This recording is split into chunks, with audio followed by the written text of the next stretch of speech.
विभागात ठाकरे गटाकडून अटी मान्य झाल्यास काँग्रेसची माघारीची शक्यता आहे। थोड्याच वेळात अधिकृतपणे घोषणा केली जाणार आहे। पुढील विधान परिषद राज्य काँग्रेसला जागा सोडावी असं सुद्धा सांगण्यात येतंय। काँग्रेसच्या ठाकरे गटासमोर अटी ठेवण्यात आल्यात। अटी मान्य झाल्यास काँग्रेसचं एक पाऊल मागे सुद्धा घेतल्याचं बोललं जात आहे।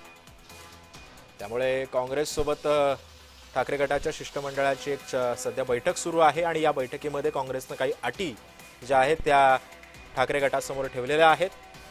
या अटींची पूर्तता, या अटी मान्य ठाकरे गट करतं का हे सुद्धा पाहणं तितकंच महत्त्वाचं ठरणार आहे आणि अटी मान्य झाल्यास नेमकं काय होतं पुढे हे सुद्धा पाहणं महत्त्वाचं ठरणार आहे।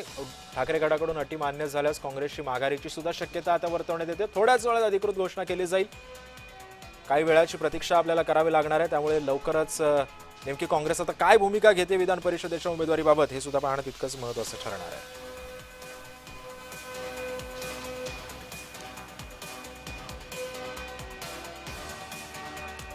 एकंदरीतच सर्व गोष्टींवरती आता नेमकी काय पार्श्वभूमीवरती सध्या चर्चा होते या दोन्ही पक्षांमध्ये हे सुद्धा पाहणं तितकंच महत्त्वाचं ठरणार आहे। ठाकरे गटाकडून अटी मान्य जर झाल्याच तर मग काय होतं पुढे हे सुद्धा पाहणं महत्त्वाचं ठरणार आहे। थोड्याच वेळात अधिकृत घोषणा सुद्धा केली जाईल। पुढील विधान परिषद राज्यसभेला काँग्रेसला जागा सोडावी लागेल असं सुद्धा काँग्रेसने ही अट जी आहे ती ठाकरे गटासमोर ठेवलेली आहे। तर आणि तरच काँग्रेस ही जागा सोडू शकते।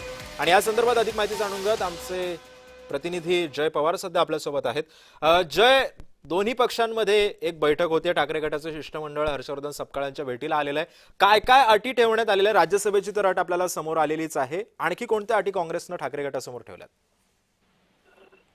नक्कीच सिद्धेश, आपण पाहतोय गेल्या तासाभरापासून खरं तर काँग्रेस नेते आणि शिवसेना ठाकरेंच्या नेत्यांमध्ये बैठक जे सुरू असल्याचं पाहायला मिळतं। एकूणच अंबादास दानवे यांना उमेदवारी दिल्यानंतर महाविकास आघाडीमध्ये नाराजीचा सूर पाहायला मिळाला आणि यामध्ये काँग्रेस सुद्धा विधान परिषदेची उमेदवारी देणार असं सुद्धा घोषणा केली। त्यानंतर आपण पाहतोय की ही भेट जी आहे ते अत्यंत महत्वपूर्ण भेट आपल्याला पाहायला मिळते आणि या बैठकीत आता काय चर्चा होईल सुद्धा पाहणं महत्वाचं। तर मात्र काँग्रेसच्या माध्यमातून पुढील येणाऱ्या विधान परिषद असेल किंवा मग राज्यसभा निवडणुकीमध्ये काँग्रेसला जागा सोडावी अशी अट ही आता शिवसेनेच्या नेत्यांकडे ठेवली जाण्याची शक्यता त्या ठिकाणी वर्तवली जाते आणि या एका अर्थीवरती कुठेतरी आता काँग्रेस जे आहे आपला निवडणुकीतला या माघार घेणार का असं सुद्धा चर्चा त्या ठिकाणी सुरू आहे। त्यामुळे एकूणच या बैठकीतून आपल्याला कळेल की या संदर्भातला आता पुढे काय निर्णय होतो, कारण काँग्रेस उमेदवार देण्यासाठी ठाम आहे अशी भूमिका कालपर्यंत त्यांनी घेतली होती। मात्र आता ज्या पद्धतीने शिष्टमंडळ ही काँग्रेसची समजूत घालण्यासाठी गांधी भवन येथे पोहोचले, त्यामुळे या बैठकीत एकूणच काँग्रेस सकारात्मक भूमिका घेते का, आपला उमेदवार अर्ज मागे घेतो का हे पाहणं महत्त्वाचं असणार आहे। नक्कीच धन्यवाद जय, तुम्ही दिलेल्या सविस्तर माहितीबद्दल।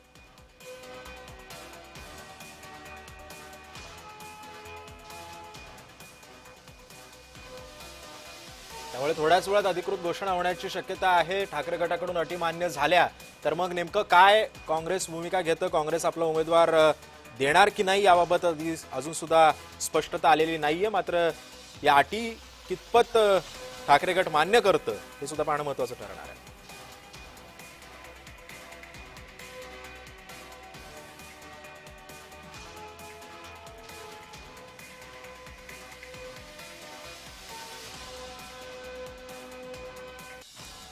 ठाकरे गटाकडून अटी मान्य झाल्यास काँग्रेसची माघारीची भूमिका आहे।